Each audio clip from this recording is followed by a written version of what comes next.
Glass is becoming more of a common material for artists to work with.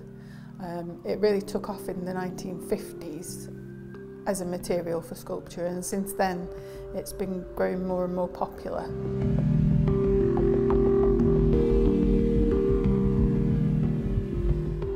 The exhibition looks at glass through the three different physical states of matter: solid, liquid and gas.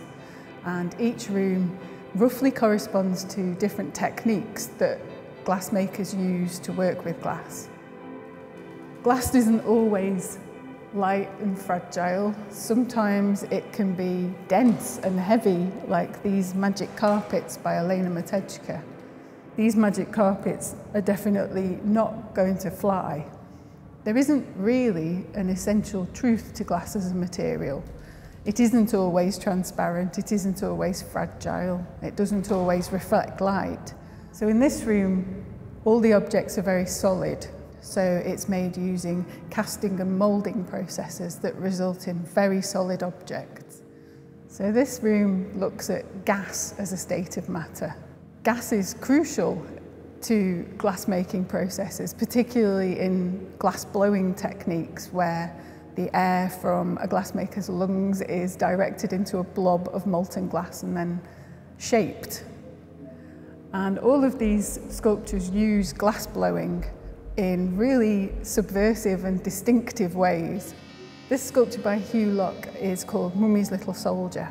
It's made of Murano glass and it uses very traditional glass blowing techniques.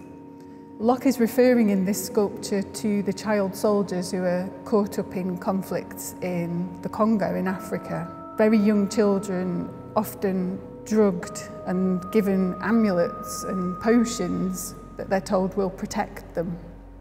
So the glass in this sculpture refers to the fragility of the child soldiers, but also uses traditional Murano decorative techniques in a way that's really subvertive.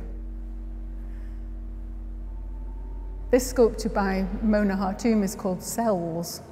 There are a number of different ways you could interpret the title of this sculpture. It could refer to the steel cages with the locks that you can see, or it could refer to the red glass blobs inside the cells that look like red blood cells or body parts.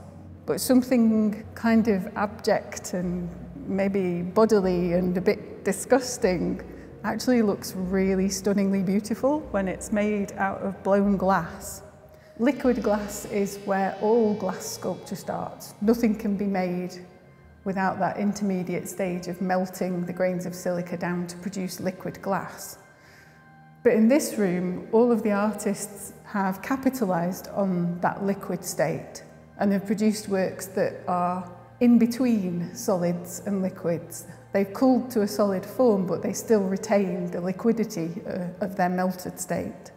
This work is by the Czech glass artist Peter Stanicki. Stanicki is thinking about glass as an everyday thing. He's thinking about the act of looking that we do every day through car windows and into mirrors as something that we experience all the time but don't really think about.